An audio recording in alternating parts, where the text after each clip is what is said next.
ભાઈ અત્યારે આ દાળ હલવી રહ્યા છે અત્યારે બાલાજીમાં એવું છે બાલાજી સિઝનેબલમાં આવે ને એટલે ઈ ફૂડી અને અમને કહે કે જયમાં વગર તમારે નહીં જવાનું તો અત્યારે મંગાવ્યા છે તમે આપણે અત્યારે જુઓ આ લીલવાની કચોરી છે ઓકે અને સેવ ખમણી છે સેવ ખમણી આપડા પટ્ટી સમોસા હા હા અને દાલપુરી નડિયાદમાં આવે એટલે દાલપુરી તો ખાવ જ જોઈએ cheese pulao cheese pulao exactly આપણે ક્યાંનું મંગાવ્યા હતા આપણે યમુનામાંથી યમુનામાંથી મંગાવ્યા છે, મંગાવ્યું ને? ફરસાણ કાયમ કેમ કે એમનું જે એકદમ ફ્રેશ ને બહુ સરસ ટેસ્ટ હોય અને જ્યોતિની દાળ પૂરી છે જ્યોતિની દાલપુરી તો બધાને પૂરી પણ સાહેબ અલગ જ હોય જો અને દાળ સાથે ખાવાની જે મજા આવશે વાત પૂછોમાં તો ભાઈ હવે આપણે હરિયર ચાલુ કરી પહેલા તો મારે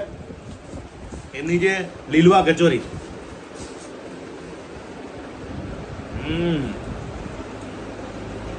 ભાઈ આખી લીલી લીલી બધી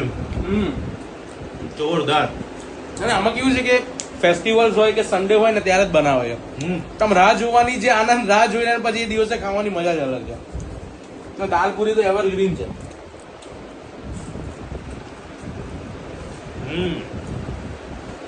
કમલેશભાઈ વર્ષોથી એક ધારો ટેસ્ટ છે કે નહીં? સેમ એક જ ટેસ્ટ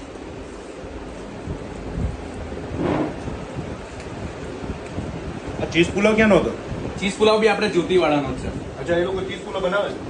બનાવે છે અને આમની સેવ ખમણી સેવ ખમણી આમની યમુનાની છે ને યમુના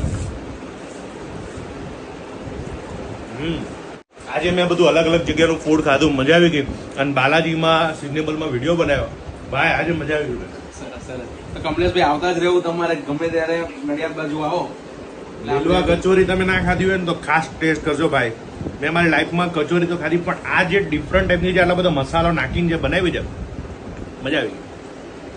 ચલો તો તમે પણ નડિયાદ આવો તો આ બધી વસ્તુનો આનંદ માણજો અને બાલાજી સિઝનેબલની મુલાકાત જરૂરથી કરજો. જરૂરથી લેજો.